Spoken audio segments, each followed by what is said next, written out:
What's going on YouTube? Today we're going to jump into our college football rivalry series. We're going to break down games, rivalries all year, maybe that you don't have that much history on, you don't know that much on, and yeah, we're going to jump into them. So we're going to be talking about the Backyard Brawl. Comes on this Thursday on ESPN, and it's going to be between Pitt and West Virginia. And we're going to talk about why this is so important because they haven't played in a couple years.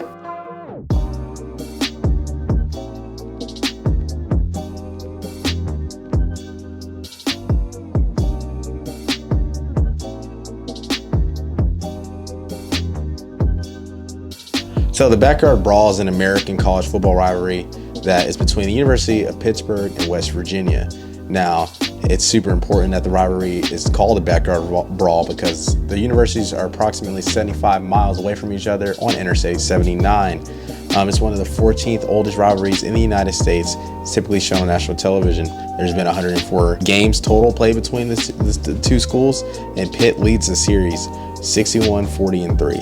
So Pitt looks like they had the upper hand. It makes sense. If you guys don't know, Pitt is, known as one of the most all-time greatest collegiate programs. They're kind of slept on. They produce players like Dan Marino, Tony Dorsett, Aaron Donald, Darrell Revis, Larry Fitzgerald. So a ton of legends, off the top of my head. And I'm sure there's a lot more, but those are kind of the guys that come off the top of my head.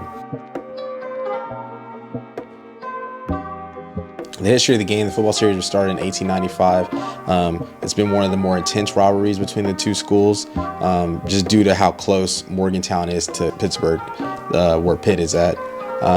They often compete for the same recruits, as you guys might know, recruiting the same backyard. And it's been a tradition.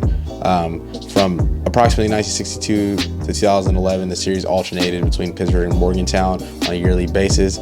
Before that, the games were held in Pittsburgh on almost regular basis. So that wasn't even a neutral site. If you guys don't know, the Steelers obviously play there, and Pittsburgh is playing there right now at Heinz Field. So that's not a neutral site for West Virginia, unfortunately, but it makes sense why the game was hosted there, just, probably due to the facilities and things like that. At one point, Pittsburgh hosted the game 11 years in a row is what I'm reading, and that's crazy. That's just, wow, that's really crazy, like, to see that, the amount of games, and man. It also says West Virginia started out the series leading 5-1. Pittsburgh won 4 of the games in a row from 1904 to 1908. Let's be honest though, does that football really count? I always say no, so nope.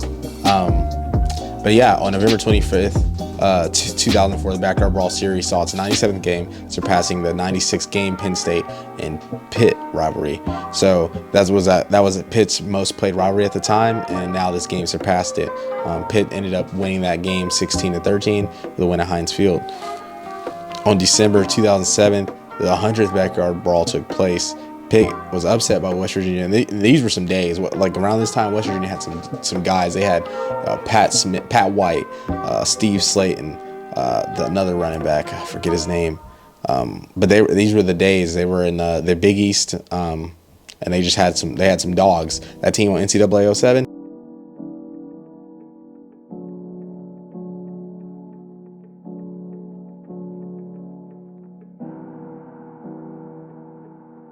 A problem. Simple as that, a problem. 07-06, a problem. Pitt was upset by West Virginia by a score of 13-9 coming to the game. West Virginia was ranked first in the coaches poll and second in the BCS AP poll. I'm telling you, they had some dogs.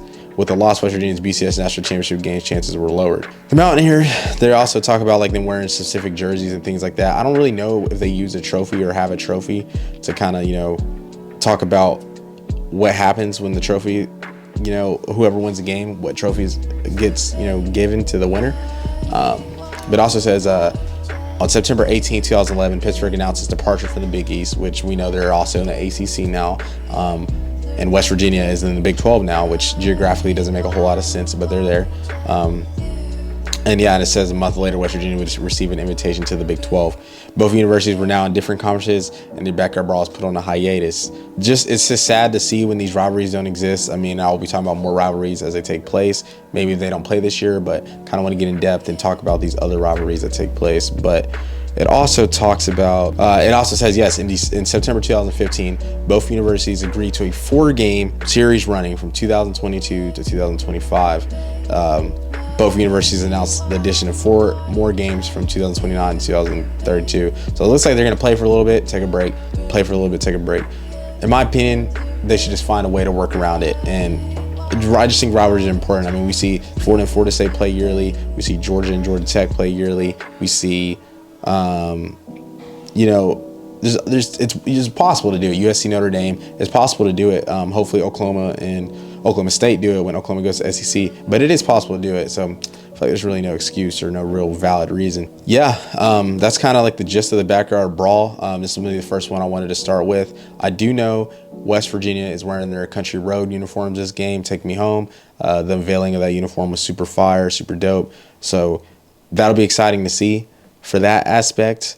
And what's going to be cool about this is it'll be on for the first time in a while. So people like me, I knew about the Backyard Brawl, but I wasn't, you know, I was at an age where I was only watching Oklahoma or like the Big 12. I wasn't really watching, and then the SEC obviously, the Big 10, but I wasn't really watching like games like this. So now that I'm older, I care about the craft more. Obviously, I love providing you guys college football content. I wanted to make sure I did my due diligence and kind of took the time to understand the rivalry.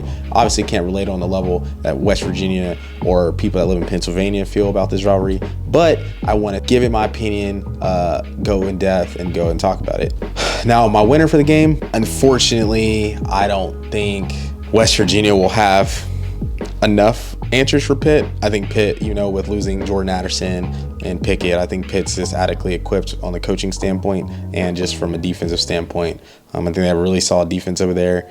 You know, Slovis being the quarterback, it should be solid enough for them to get it done. But I just think they'll just be better coached than West Virginia, and that'll ultimately have them winning the game. I don't really know what the spread is on this. I don't think it's more than a touchdown or so, but I definitely have it being close because it'll be scrappy. It's early in the year, you know, there'll be a lot of mistakes and things like that, but got Pitt winning this game. So, but yeah, if you guys like videos like this, we'll be doing rivalries all year. I'm going to try and do them in accordance with the rivalry. Obviously, it might be hard to do that, but I'm going to try to do it in accordance with the rivalries. And yeah, you know, it's been fun. So hopefully you guys really like these videos, enjoy this content. I love making these videos for you. Make sure to like, comment, subscribe. Follow us at Opinionated Media on Instagram, Opinionated Media on Twitter, Opinionated Media on TikTok, everywhere. Opinionated Media everywhere. And yeah, we drop podcasts, Opinionated Media on Spotify. That's where you find all the opinionated off topics, which feature our lovely guests from creators, entrepreneurs, other individuals. We also drop the 54 Yards, which me and Carlos has started. For you college football junkies like us, you have a little talk show to kind of compete with your college game day, your big new kickoff shows. So make sure you check those out. We'll be dropping those on Saturdays at 8 a.m. And yeah, it's your boy Cam. I'll see you guys next video. Peace, love, and positivity, baby.